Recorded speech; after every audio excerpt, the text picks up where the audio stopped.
I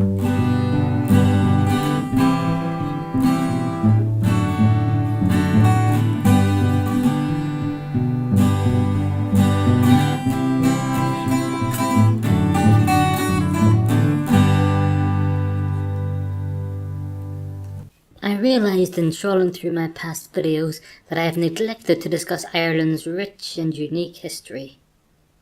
I came across an interesting story recently, which I thought would be an excellent example to highlight this country's past.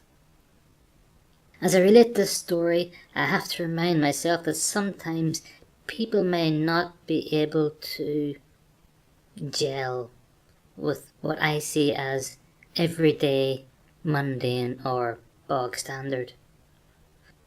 Concepts that are second nature to me may, in my haste to relay my videos, be lost in translation.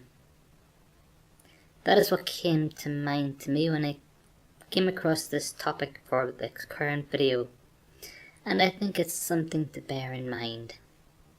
Hopefully all will become clear as I progress. If you meander around this country, you can very quickly come across unique sights or scenes that stand proud and display almost tangible memories. These are very visible signs of the cultures that developed.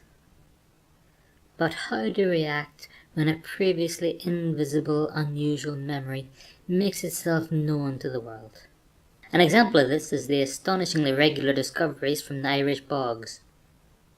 No, not those kinds of bogs. Yes, those ones. If you do a quick Google search of Irish bog finds, you will honestly be astonished. There have been many very well preserved artifacts recovered from bogs, from the relatively mundane, such as wooden kegs of butter from 3000 BC, the exotic, like the remains of ancient Bronze Age swords, to the macabre, where almost perfectly intact human remains were found, several of which display signs of foul play. One discovery in particular caught my attention. A book. 1,000-year-old book of Psalms written in Latin and dug up in 2006. If you're interested in finding out more about this book, I've left a link in the description below. It reminds me of another text that was uncovered a while ago that describes the end of the Druidic period in Ireland. It was an intriguing text that describes a sad time of reflection. The gist of the writing is as follows. The dwindling Druid hierarchy in Ireland seemed to be recognising the demise of their practices, but at a point too late to change their fate. In an effort to understand why they had a mass exodus to the Christian religion, the Druids sent envoys to ask their former followers. The consensus response they received surprised them.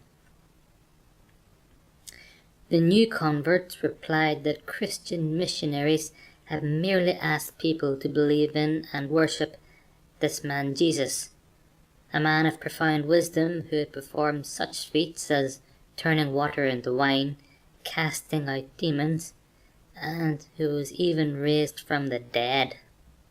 On the other hand, the Druids had asked everyone in Ireland to worship this mythical thing called the sun? Slán.